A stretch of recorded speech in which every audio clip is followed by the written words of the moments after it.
pense. Moi, je pense qu'on est dans... Dès qu'une guerre commence, la propagande commence des deux côtés. Ouais, C'est pour ça d'ailleurs qu'on doit être prudent des deux côtés. bien sûr, ouais. Donc être démesurément dès le départ dans un camp Mmh. et désigner comme propagande ce qui vient de l'autre côté et prendre tout comme argent comptant de notre côté. Mmh. Là, ce qui est certain, vous savez, c'est Churchill qui disait que les intentions russes sont une devinette à l'intérieur d'une énigme enveloppée dans un mystère. Donc de toute façon, il y a quelque chose d'imprévisible. Donc ça, c'est certain. Et donc ça ne sert à rien de conjecturer dessus indéfiniment parce qu'on n'a pas les moyens. Ce qui m'intéresse plus, moi, c'est la part qui nous revient. Vous Mmh. savez, c'est la Mmh. fameuse prière de Marc Aurèle, d'avoir la sérénité d'accepter ce qu'on ne peut pas changer, le courage de changer ce qu'on peut, et la Ouais. sagesse d'en connaître la différence. Mmh. Pour moi, ce que je trouve intéressant là, c'est qu'on puisse se positionner, nous, déjà sur la préparation du futur. C'est-à-dire que là, je pense que moi, ce n'était pas une guerre de conquête, contrairement à ce qui a été dit tout de suite, c'était une guerre de négociation, une conquête partielle pour de la négociation. Et c'est là-dessus qu'il faut se positionner aujourd'hui. C'est-à-dire que ne serait-ce que, on parle des éléments de langage du 9 mai, puisqu'il ne s'agit pas de conquérir l'Ukraine, mais de les libérer, etc. Donc, dénazification, tout ça. Donc, ça va plus être un résultat quantitatif sur ce travail-là, beaucoup plus qu'une victoire territoriale, même si ça passe par des points clés.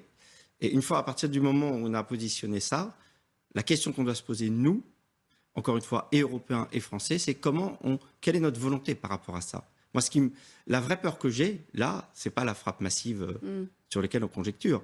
C'est cette escalade qu'on vit actuellement, avec la fourniture d'armements de plus en plus lourds, à un moment qui n'est plus le bon. Vous savez, le discernement, c'est de l'écoute contextuelle de l'ici et maintenant.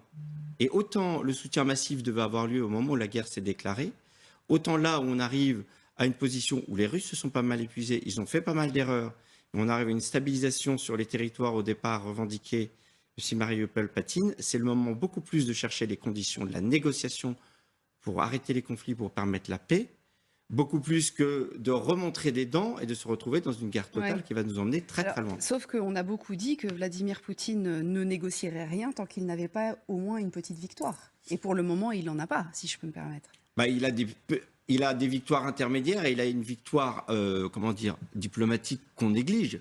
C'est qu'il y a 50% des pays du monde qui soutiennent la C'est Russie. vrai. Et que plus on va avoir, et c'est le cœur du sujet, j'ai pu dire ici sur votre plateau que l'Europe est la pâte à modeler du monde. Pâte à modeler du monde parce qu'elle se fait tordre, elle n'a pas de volonté propre. Et elle n'arrive pas à se distinguer suffisamment, justement, des intérêts américains. Plus on a une Europe qui court derrière les intérêts américains dans un monde qui a été unipolaire pendant très longtemps, Ouais. plus la Russie est en position de force pour dire, regardez, Ouais, la c'est sûr que démarche ouais. européenne et américaine ne sont pas crédibles. C'est sûr. Alors vous n'êtes pas tout à fait d'accord sur le but, en fait.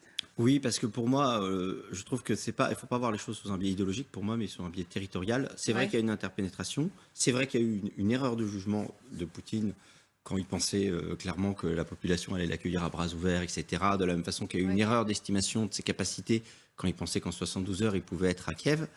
Il n'empêche qu'en attendant, on est dans un contexte où il y a deux choses qui, pour moi, sont souvent un peu négligées. La première, c'est un contexte géopolitique de long terme où ça fait des années qu'on est dans un unilatéralisme avec l'OTAN qui progresse partout autour de la Russie, avec le fait que malgré un certain nombre d'alarmes, il n'y a pas de réaction.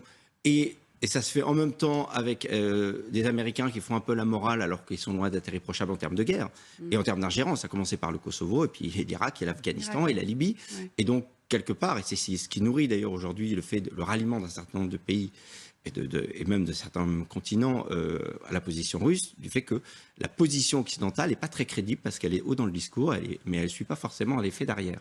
Donc il y a quand même ce contexte de rééquilibrage qui dure depuis des années. Si on était là à voir Poutine en va-t-en-guerre, ça fait quand même un certain temps qu'il y a des tensions sans que la guerre soit tout le temps déclenchée. Il y en a eu, mais ça n'a pas non plus été un réflexe systématique. Il y a eu aussi beaucoup de diplomatie. Donc il y a un rééquilibrage qui devait se faire tôt ou tard et qui a craqué là sur l'Ukraine, mais qui aurait pu se faire ailleurs.